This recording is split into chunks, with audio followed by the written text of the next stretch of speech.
Hi, I'm Pattu from FreeFinCal, and these are 8 interesting facts about ELSS mutual funds. Those are the tax-saving mutual funds. So the first thing is that the rules governing ELSS mutual funds come from the Finance Ministry and not SEBI because they have the tax-saving benefit associated with them. The second is that the Finance Ministry wants the minimum SIP, minimum investment to be rupees 500 and any investment to be in multiple of 500. So it has to be a multiple of 500 and not just any amount. And ELSS mutual funds need not be open at all times. Even if it is an open-ended mutual fund, it can close for subscription at any times, and it only needs to be open for subscription 3 months in any financial year, and they can close after that. So we can also have open-ended and closed-ended ELSS funds. If the unit holder of a ELSS fund dies, the nominee or the legal heir will get the units or the corresponding value only after 1 year from the date of allotment. So each unit of the ELSS mutual fund, as we all know, is locked for 3 years. But if the unit holder dies, the lock-in period reduces to 1 year. You can't immediately get it like other mutual funds. There is a lock-in period of 1 year, and this applies to every unit.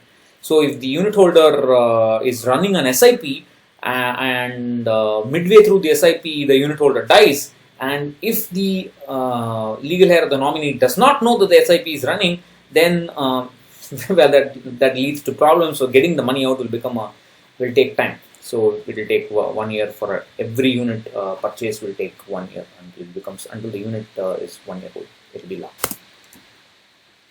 ELSS mutual funds can only invest in equities and bonds that are convertible to shares. Arbitrage is not allowed. That's about the portfolio, and they should remain invested in 80% equity at all times and equity and convertible bonds at all times.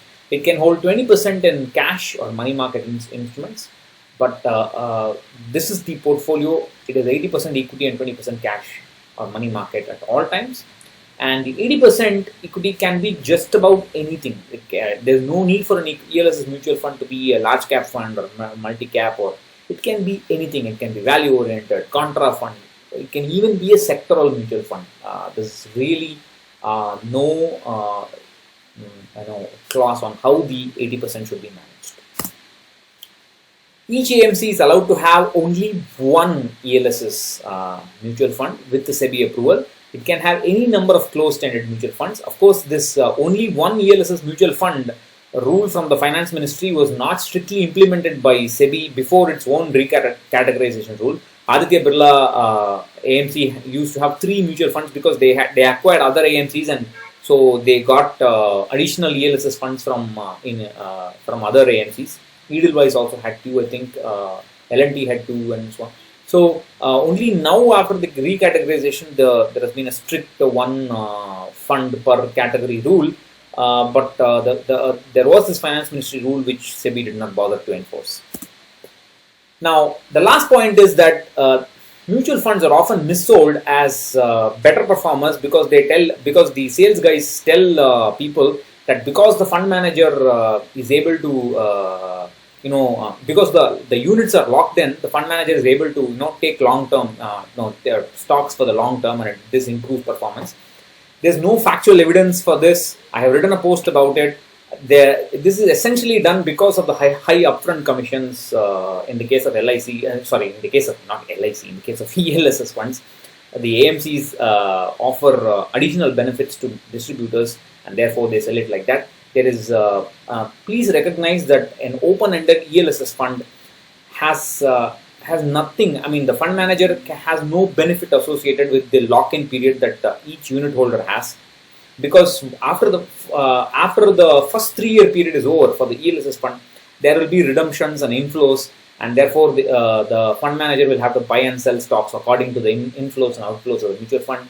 Therefore, there is absolutely no benefit because of the 3-year lock-in period on returns. I have written a post about this, but here is a sample. So what you see here is the 3-year return of all equity funds. On the x-axis, you have the categories, but it doesn't matter too much. I've just arranged the returns from high returns to low returns, and the red lines that you see there in the graph, they're all the ELSS funds. The green lines are every other category. The red lines are ELSS funds. Notice that for a 3-year period, the returns are all over the place. You will see the same for 5 years, 10 years, 15 years. I have written a post about this. Don't start assuming 3 years this is only 3 years or 10 years will be better and so on. Absolutely not. Over 5-6 year periods, the ELSS fund is essentially an open-ended fund, and individual lock-in of the units has no bearing on the fund manager's performance. So don't give into this kind of misselling. So those are 8 facts which I think are interesting about ELSS funds. So I'll catch you in another video. Bye-bye.